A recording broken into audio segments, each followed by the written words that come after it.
And finally, we added a few new features. A touchpad as a new form of input, a share button. With the recent announcement of the Sony PlayStation, Facebook, Twitter, social media and multimedia platform #NoGames4, I thought now would be a good time to do a retrospective review of the original PlayStation. The PlayStation is a video games disc consuming device dating back to the early 90s. This is a time when vampires weren't a bunch of dick-sucking homosexuals, zombies appeared in the occasional movie or video game as opposed to every single one of them, and the console wars didn't exist because 10-year-olds and man-children didn't have access to a public platform to voice their terrible opinions. This review will be me cherry-picking some of my favourite games and giving an incredibly biased and nostalgia-warped account of the PS1. Legacy of Kain Soul Reaver is a game about our protagonist, a vampire named Raisin, getting a bit peeved off because he was thrown into the Lake of the Dead for getting his wings a bit before his Papa Cain did. So our mildly anorexic antihero decides to commit mass fratricide for revenge on some shit about a wheel. I cannot spin them in the wheel. I, like any normal functioning human being, simply cannot enjoy a game without a good block pushing puzzle.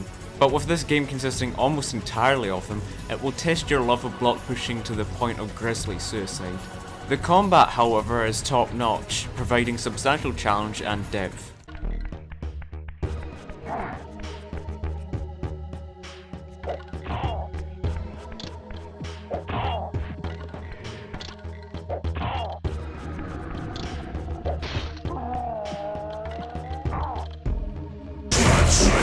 The game's boss fights all occur in rooms that seem engineered specifically with the purpose of killing the vampire who resides there, which is really awfully convenient and fantastic game design.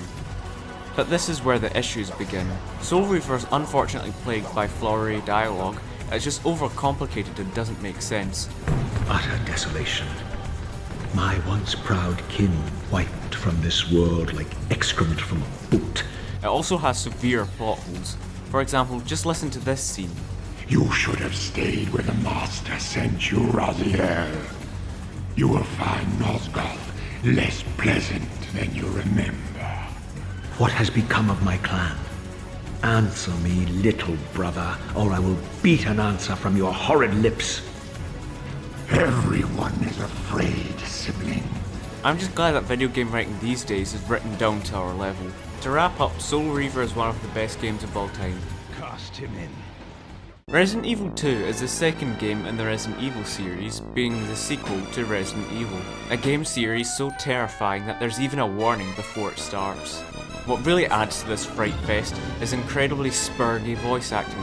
What are these things? Everyone sounds like a spurg burglar who's faced into a reality straight from Spurgatory, and their outworldly presence leaves me thoroughly startled.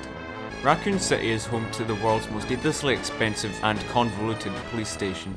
I don't know who's spending hard-earned tax money to place a key inside a moving statue activated by a unicorn seal key, but this is public spending gone mad. As terrifying as ineffectual bureaucracy and fiscal planning may be, this is probably one of the worst games I've ever played. To start off, it has a seriously bugged camera mechanic. The camera stays completely still and you can't see anything, so you'll just walk around a corner and take a zombie to the face. This isn't the only problem. You have incredibly limited inventory slots, healing items are rare, and ammunition for your weapons is hard to come by. And don't get me started on the controls. Trying to maneuver this character at all is like trying to pry the last shard of crystal meth from your average Glaswegian's hands. With all these factors combined, it's almost as if you're not expected to kill every zombie. It's almost as if they're adding some sort of survival element to their horror game. I'm certainly glad this genre is a thing of the past and we can all enjoy modern horror games like Slenderman and Call of Duty 3. Crash Bandicoot Warped is the third in its game series, and I would be talking about it now, but I'm in the process of reporting it 10 times for being ridiculously hard. I then intended to do Spyro, but I just couldn't stand how terrible he looked in the older games. His recent redesign looks a lot more. Then I thought I'd do some Tomb Raider jokes or something, but someone else beat me to that, so fuck it, I give up. I'm sure you get the point by now. Then again, this is YouTube.